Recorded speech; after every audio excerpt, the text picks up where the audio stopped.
Thank you so much for staying with 95.1 Nigeria Info, your talk station. Passionate, trustworthy, and we'll bring you the best conversation you find anytime, any day here on 95.1 Nigeria Info. It's been an incredible conversation from the morning crossfire show, what's happening Abuja, and the Sunnyside show that just ended.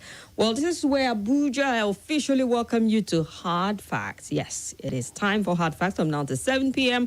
And my name is Kimberly. Just call me Kim, call me the Oracle, the Digital Oracle, call me OTF, Madam Speaker, fellow, and I'll say yes to every single one of them. I'm excited that you were able to join the show today, and the lineup of conversation is incredible today. I would love your very thoughtful, in-depth contributions on the stories we'll be looking at. Starting off with the Roundtable, where we take a look at some of the big stories driving conversation in Nigeria.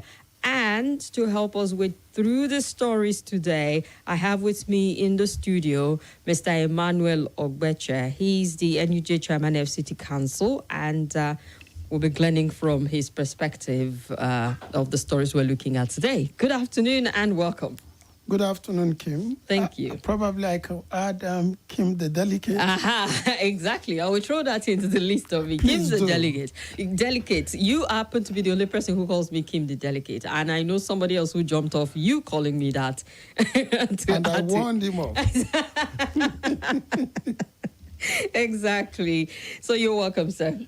Thank you very much. All right, but just to start with this cash situation, before we get neck deep into the stories that we're looking at, the Supreme Court has spoken. The president has come out to try and exonerate himself and saying, don't look at me. I didn't stop anyone from complying with the directive of the Supreme Court. The CBN, dancing to the body language of the comment on the statement put out by the president, have come out to reiterate what the Supreme Court has said. And banks have started dispensing. However, it just isn't enough. So the thing is, where is the cash, both old and redesigned, that is still not in circulation? Or is it that we are not to expect to just see too much of it in circulation at all?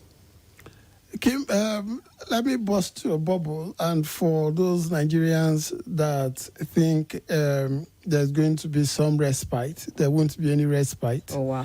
Yes, the CBN is intent on its ill-advised, ill-implemented cashless policy. And what they have simply done is, you remember that the governor of the central bank, Mr. Godwin Emefiele, had insinuated that most of the old notes that were received by the banks have been destroyed. Yeah.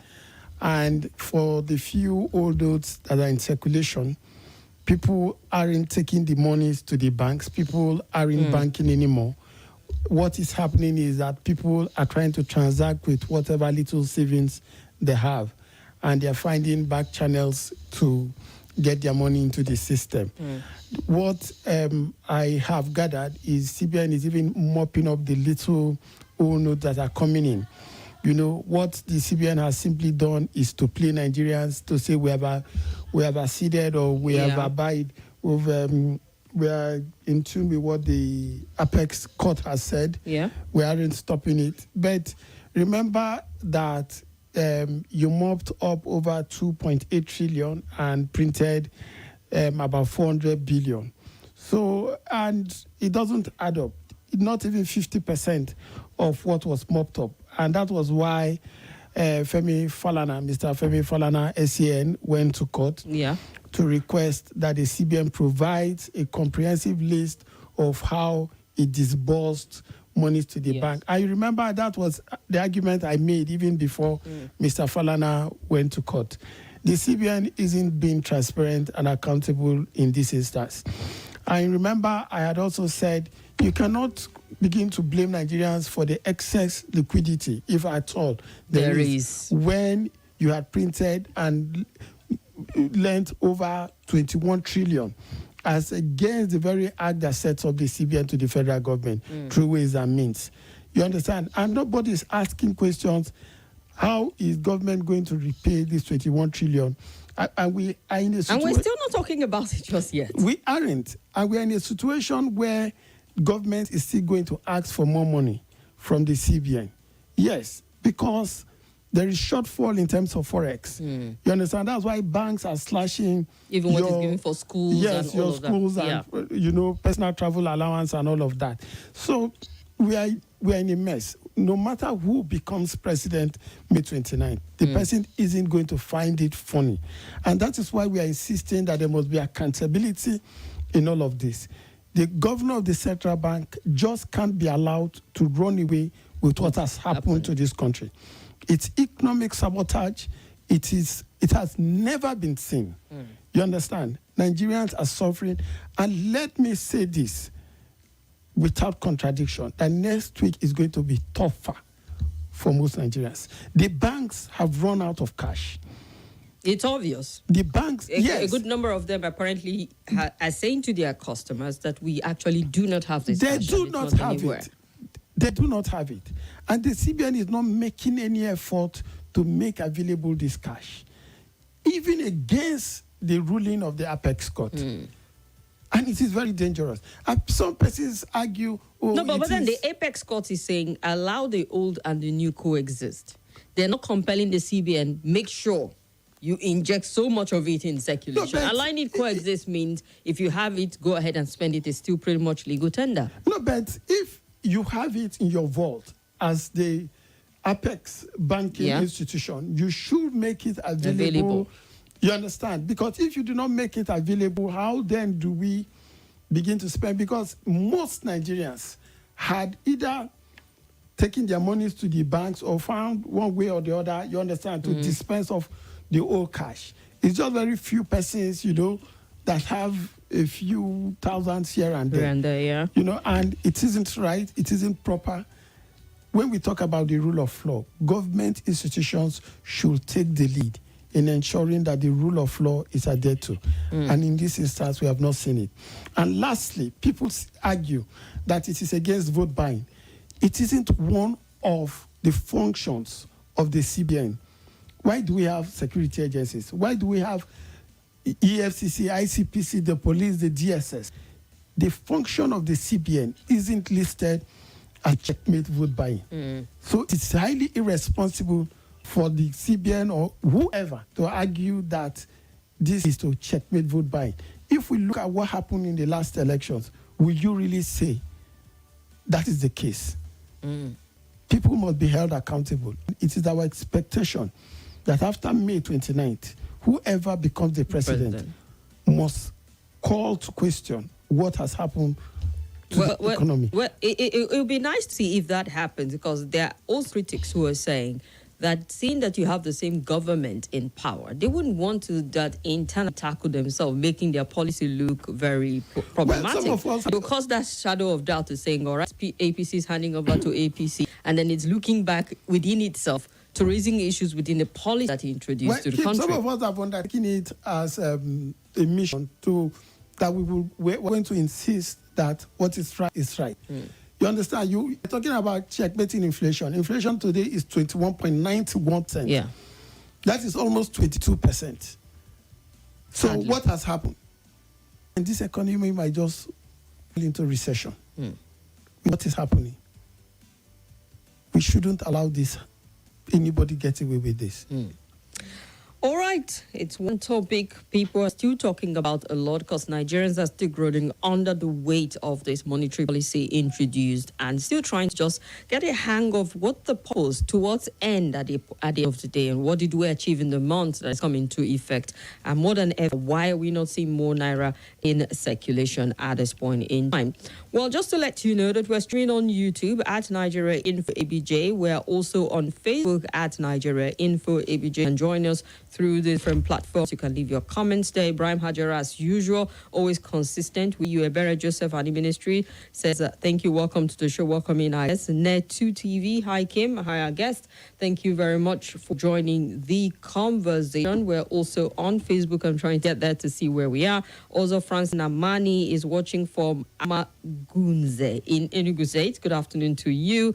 Emmanuel Stephen is also with us, and Odio Okpopuje. Counting days so that the government can go. MFLA will fall flat. We feel face the consequences of his policy at the end of the day. We'll keep our fingers crossed and see what happens when if the new government, because he was retained by President Buhari from the last administration, Goodluck Jonathan, it would be a shocker to Nigeria if by some chance. Well, how long is he supposed to stay if they decide to keep him on? Sometimes you never can tell. You interpret policy as being friendly and not people-oriented, and some other people interpret it as what is required to jumpstart the economy. If they keep him, he leaves, we'll get to see with time. Now, with just 48 hours to the governorship election and state houses of assembly election, there are a lot of concerns that are heightened. I mean, if you follow from one program, the press conference, we suspect attempt of rigging by this opposition. Another press conference, we attempt rigging by these individuals and all of that. It feels like everybody is alleging that some other people have, this nefarious plan to rig the election. And one question that comes to my mind is the fact that we have this back in our election lexicon, where we're always talking about rigging. For some time, it wasn't a popular thing to throw out. I mean, the last election and two, it was not so profound. It wasn't there. We didn't talk so much about rigging. But then you get a lot of people beating that drum to saying, oh no, I do not trust this process. And I suspect that some people are deliberately, even with the governorship election, we're getting to see quite a number of people put out statements mentioning a particular political party. I mean, from Edo State to Akwa Ibom State to Lagos State, saying, machineries are being put in place to see how they're going to manipulate the vote at the end of the day. Now, in addition to this, there's also allegation of plan to further compromise the electoral officers, making the falsification of results much easier than it was in the previous exercise. And observers hinted the authorities and the people might have to observe the chemistry between the governors, the REC, the electoral officers closely just to monitor them. Then there's also the third allegation coming up about attempting to rig and frustrate the BVAS from working, a situation that will enable them handle the collection of results manually. And seeing that, we had a difficulty in uploading results in the 25th of February election, particularly the presidential election. Some people will say, okay, here we go again, in spite of the assurance coming from INEC that they've put, stopgap measures in place to ensure it doesn't happen. Some people have very little faith that it will still not be hijacked one way or the other. We have 28 states that would be having this election. Others are off-cycle election, about 1,001 constituency across the country. Also, 997 assembly candidates. And it feels like the desperation has been heightened from Abia to Benue to Plateau to Cross River State. We're getting people put out insinuations out there. Why do you think there's a bit of heightened tension around the governorship and state houses of assembly election? Okay, I think this has to do with the reality of what the presidential elections threw up. Because before now, for instance, Labour Party wasn't given a chance. No took them seriously, that they were going to mobilize the sort of support that we saw. That so much so that in things like Edo State, Benue State, we have Labour candidates that won elections for House of Reps in Kaduna State. You understand? So the ruling parties in the various states are jittery. That if that momentum is sustained in the governorship and House of Assembly election, their favored candidates could simply be run over. Yeah. And that will put into their political calculations and dynasty. Because if you look at the internal party democracy of the political parties and how some of the governorship candidates and House of Assembly members emerge, there have been lots of questions. And some of the persons that went to these other political parties, whether Labour and NPP, were members of the existing structure of the two dominant parties, the PDP and the APC. Take Kano State, for instance. Most of the people in the New Nigeria People's Party are people that did not make it in the APC and the PDP as well. They left the party, went to NPP, and there's a groundswell of support then NPP. You saw what happened in Kano. It was a shared vote between the APC and PDP. Also, when you look at places like Enugu State, where the Labour Party had a good showing, that worry that if we are not careful, we'll be run over as the ruling party in this state, and what becomes our fate. That is why the stakes are high. But the issue about the conspiracies that we've been having is because there are serious question marks, sequential question marks on the process during the presidential and National Assembly elections. That if the INEC could be compromised, or some of its officials allegedly were compromised, and because the beavers didn't work, then there is that possibility that it could just happen again. Let's hold you on this quickly and run for a commercial break. We'll be back in a bit. Stay with us.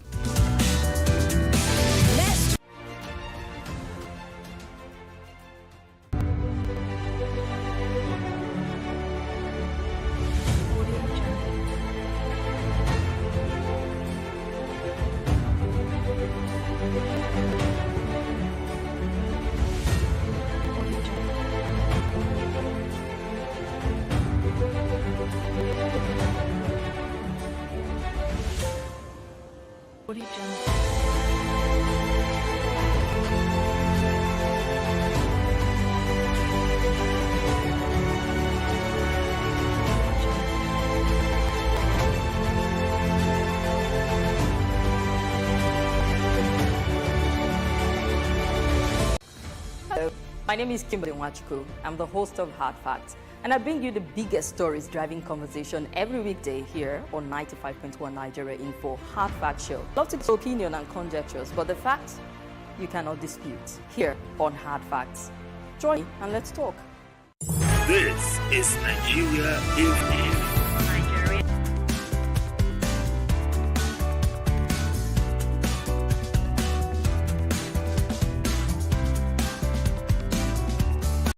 This is Nigeria Info.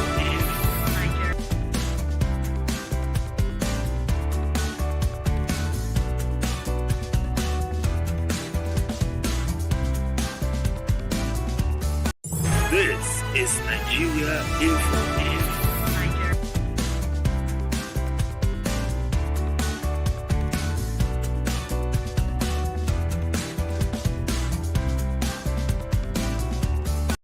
This is Nigeria Info.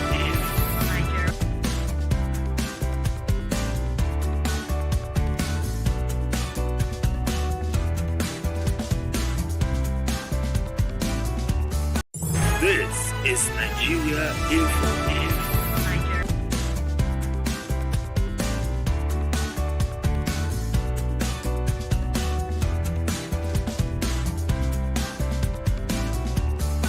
This is Nigeria Info.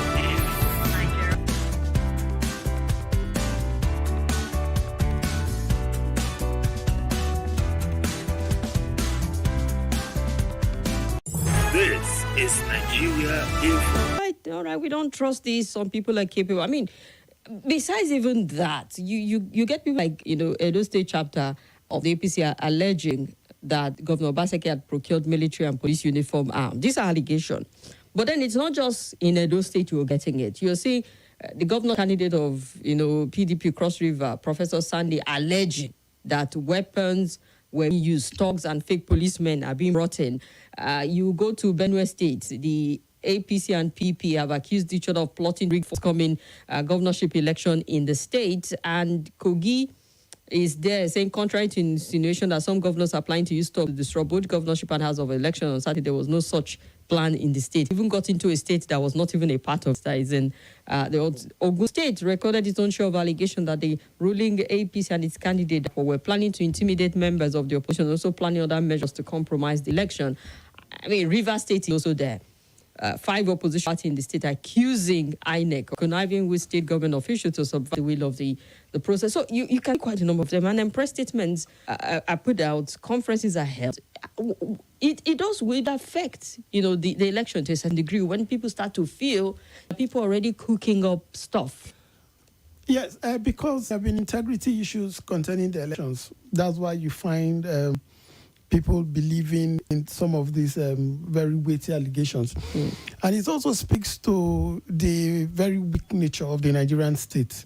You understand, to ensure the integrity and the sanctity of the electoral process. Because where you have a very robust National Electoral Commission and secretariat architecture is almost waterproof, you find substance in all of these allegations. But we have seen it happening in some of these states previously. Let us take Kogi State, for instance. You dig a hole, you cut the road. You understand? You dig trenches on a major road that leads to the stronghold of an opposition candidate, simply because you believe that she is going to win. And the excuse you give is to protect it from terrorists. Terrorism, You understand? And bandits.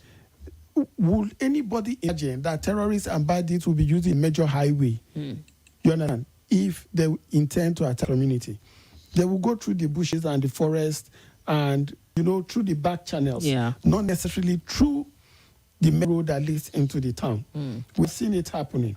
And because the political parties themselves do not believe in a fair and transparent process, so they believe that the state government that is ruling in the state has the apparatus, to use to compromise the electoral officials or the system generally and gain the upper hand.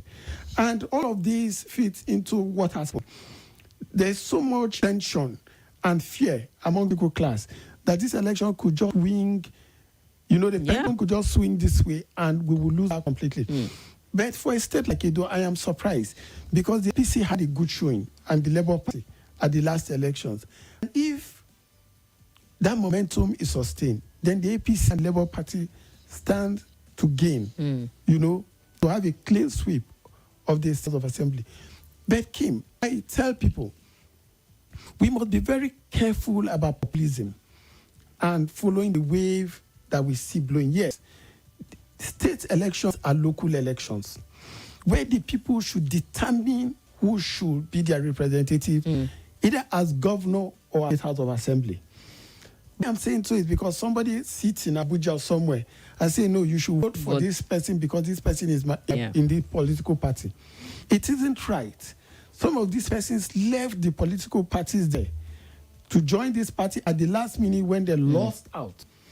And you cannot guarantee that they did this out of the love for the people. You understand? I think the people should be able to make a decision as who is best suited in representing them at, probably in my locality, for instance. I know that the candidate of a particular political party isn't good to me, even if I have persuasion or my affinities with that political party. You understand? So we must begin to also look at the candidates that are standing for this election beyond the political party, because we do not have party discipline. Most people we vote do not adhere to the manifestos of their political party. And if you have taken a careful look of all the political parties, just slight differences in their manifestos. In terms of manifesto, Understand? Just very little differences. So we must begin to look at the individual, the competence, the character of that individual, if he or she is the difference that is required. But if we chose to follow populism and this wave that we are seeing, that we must move towards one direction simply because we want a particular candidate or a particular political party to be swept out of power, we might be shooting ourselves where it will hurt the most. So we must be very careful as electorate. And that is why we keep talking about political awareness and education. And unfortunately, the civil society has failed in this regard. The political parties did practically nothing. They were just more interested in go on rallies, speak 5 minutes, play music, people dance, you share stipends. Which is very Everybody go home. And nothing happens after that. So we must begin to have a process where people are more politically aware of what they manifest. If you talk about energy, what is the energy manifesto of any of the major political parties? What are the differences? What new thing, are contained in any of those manifestos? Those are what should be the basis. If you talk about education, What percentage of education are you going to fund? Where is the funding coming from? Yeah. Are we going to have free education from primary to secondary school? When I mean free in the sense, because in FCTs it's not free. If you go, they'll ask you to pay almost 15,000 in FCT-owned schools, which is a disincentive. So those are some of the issues we should critically look at and not just jump on the bandwagon. Talking about the rigging, it would be unfortunate if INEC allows this opportunity to go by messing it up. I have not been very enthusiastic about the use of beavers, IREV. I have always said it. A few occasions that we met with the INEC chairman, and I said it in the open, that I am worried about the confidence you continue to exude about these elections. Yeah. And it seemed as if I was a prophet. And every time I did ask, when I speak, he will give the assurance before everybody that we are top ready, every loopholes have been plugged. And I keep saying, this is technology. Nigeria does not even have the infrastructure. And he will explain that this can work without the ICT infrastructure in the country. You understand? And where does that happen? I mean, maybe they were just trying to dance to a lot of people are just looking for something different in terms of the handling of the election and the electoral process that would at least give some iota of credibility to it. Yes. And the use of technology was one of those areas. No, you have to invest enormously in technology. People keep talking about the 305 billion. That's a lot of investment. No. When it comes to technology, you invest even more. If really the way we had this hype about the beavers and the IREV and all of that, if you want to invest in something very substantial, you're going to talk about almost ₦1 trillion. Wow. Yes. The money we definitely don't have just waiting to be used on just so it wasn't going to work because we have places in this country where for you to make a phone call, you need to look for location, even within Abuja. You may have your Wi-Fi or your MiFi, and sometimes it is not working. So for you to invest in such technology is something that is in space that will work directly with the machines to ensure that they are not compromised. Well, they gave the confidence and all of the assurance that they were on top of this. I have never shared in the optimism, that INEC was going to deliver. In terms of the use of technology? Yes. I have never been very enthusiastic about that. And here we are. Now, why? Let me ask, for instance, every device you have has a memory capacity. What is the memory capacity of the beavers that you're reconfiguring? It should be such that if you have 20,000 voters, and we know that no polling unit had 99% of voter turnout. None. Okay. Yes, the records are there. 99% turnout in any polling unit. Now, if you have 20,000 configured into a beavers and you had only 50%, that means you should have 3 times the number of the capacity of the beavers. So why will you configure the beavers at this time when there are other elections? That means that beavers should be able to store more information from other elections without compromising the storage capacity.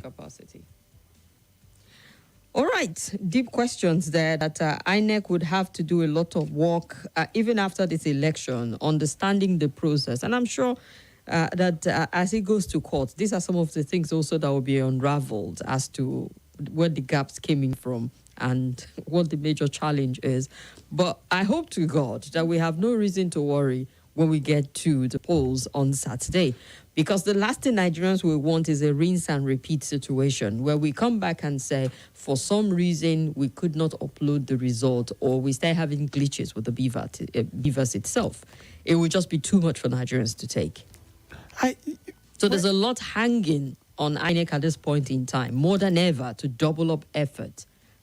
I commend Nigerians the elasticity of their patience and their belief and their confidence. I do not have absolute confidence in any system. And that's the problem we have in this country. You must create room for doubt. If INEC had created room for doubt, we wouldn't be where we are today. You understand? At every turn that the INEC chairman or the spokesperson of the INEC had, the assurance was that every ground has been covered. Yeah. And that is the problem. You didn't create room that, okay, certain things are beyond our control. And if those things happen, we will do this, and that. It was just, it will work. We would deploy as at when required. And we saw that even in Abuja, there were places as at midday that didn't find one single INEC official yet on ground. Oh, yeah.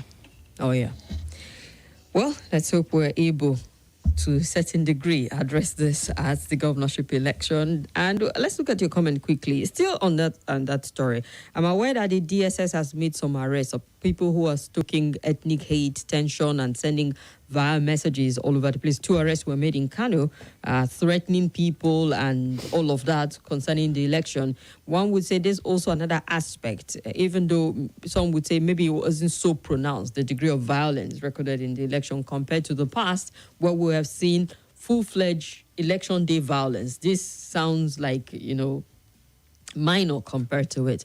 But if people are heating up the space and already alleging rigging, you never can tell how much emotions will go up. And it's a good thing that we're seeing even before the election day, people picked up and arrested based on either the propaganda material they put out that is problematic or threatening people. I mean, I've seen quite a number of videos making direct threat to people as to what to vote, who to vote, when to vote, and the areas that should be to this vote. So we'll see more arrests will be made and we can manage that. It isn't about arresting these individuals. It's about taking them to court as quickly as possible. Because if you arrest these individuals and keep them, and influence peddlers, peddle their influence, and you release these people back into society, what happens?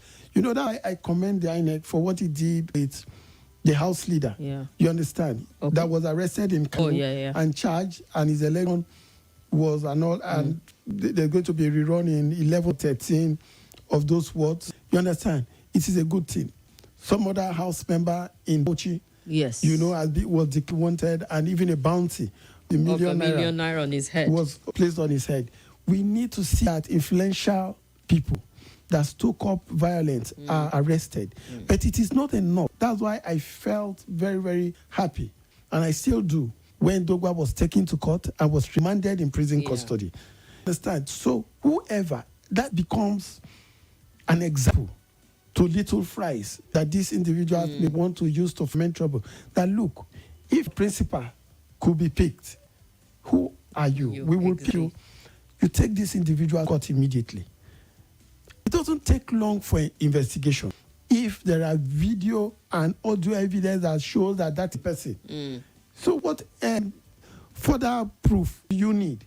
Just arrest this individual. And politicians should be careful. The idea that you want to heat up the politics by making allegations that you cannot prove. Because it is not enough to arrest one individual. If a politician is making these claims that this individual has expected plans to rig, they should be invited. Because you're making a weighty allegation. Exactly. That individual should be invited. I mean, some of them, you see press conference, they will sit in front, and I wonder what... These individuals should be invited by the security agencies and say, come, you have made this. That means you have proof to show where these plans were hatched and who were those that were in attendance and what modalities these persons, intend to use to achieve their nefarious objective. Yeah. And if they cannot, because it could lead to breach of the peace. So we must be careful. Indeed. Ashira says a reasonable policy to ensure that the people are catered for so that they can live a normal life. Save the people first so that they can be alive to make the economy productive. And Ebera Joseph Anibulu says federal government led by PNB and CBN are bent on punishing Nigerians. CBN has destroyed the old notes. Why make new ones available? Which was just that easy. Print, Nigerians would say. Pius Quado says the state governors are so destined to be relevant politically in spite of the poor showing they have exhibited in the time past. And Samuel Garam Watching live from Garam community in Niger State says good afternoon to everyone in the studio. Just praying that Emmanuel gets out of office already. And Hemba Lorwin Toyes, this is the crop of people we have in affairs of leadership. Which story are you reacting to? Let us know. And we also have here, it's unfortunate that under the president, 2 times, the economy is destroyed. Okay, under the military, under civilian, I don't know why people are blaming the CBN governor when Mr. President told us that he directed Mr. Gideon from Abuja. If the DSS is serious about making arrests and prosecuting these individuals, I see no reason why people like, he's saying Lumo is still moving around freely. Elvis, what has he done lately? Okay, well, there's a video that emerged during the 25th of February election. I agree to your guest. On the issue of 2023 presidential election, the winner has emerged. I urge the losers to start planning for 2027 as they head to court. God bless Nigeria. Olajide from Wuse on 6. You see how the government has left our nation financial and economic system on momentum of a free fall. Our leaders looking away as if congratulating themselves on the achievement of unleashing mass misery, suffering on the innocent is something. Nigeria's electoral system, on the other hand, is being put into convulsion by its opposed midwife, INEC. And this is already having a very dangerous national and international consequence, especially on innocent citizens in the diaspora. Maurice from Gwarimpa. I'll take 2 phone calls. We'll get to the next story quickly, and we'll get to hear our guest's perspective on it. Call us up on 0700 951 0000. Yeah. Hello. Good afternoon, boss. I greet you. Good afternoon. I greet your guest. No, sir. Good afternoon, sir. Mr. Ogbeche. It's been a while now. This is Rusty from Kubwa. 60 seconds. Sir, nothing is wrong with our beavers. Our chairman told us time without number that everything is perfect. Everything is work. It was even going by monitoring online at a point. Everything goes blank. My brother, it is deliberate. It's deliberate. And we know who will win this election. But we are looking at them. Thank you. God bless you, sir. All right. Thank you very much. Let's hear you next. Hello. Hello. Good afternoon. Good afternoon. What's your name, sir? Hello. Dennis from Yanyagi. 1 minute. Okay, thank you. Now, from what I know, if the information was transmitted from the polling unit to the server directly, at least there's more of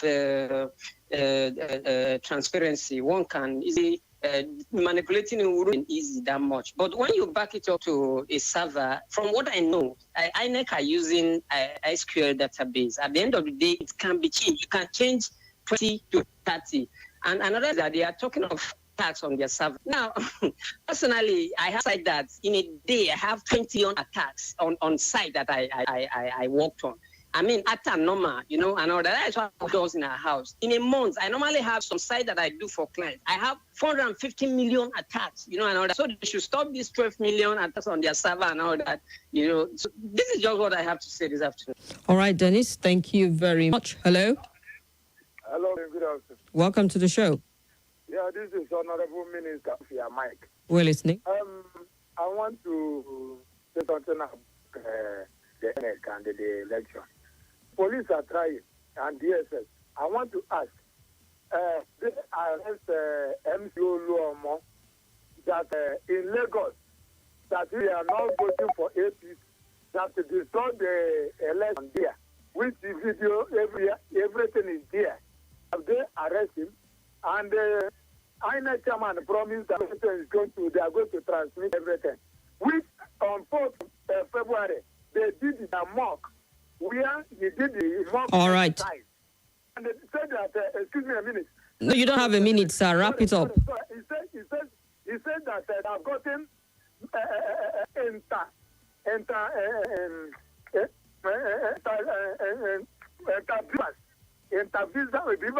to encounter attack them, and the beavers have nothing to do with the network. All right, thank you very much, sir. You've got just 1 minute to your contribution. Hello. Okay.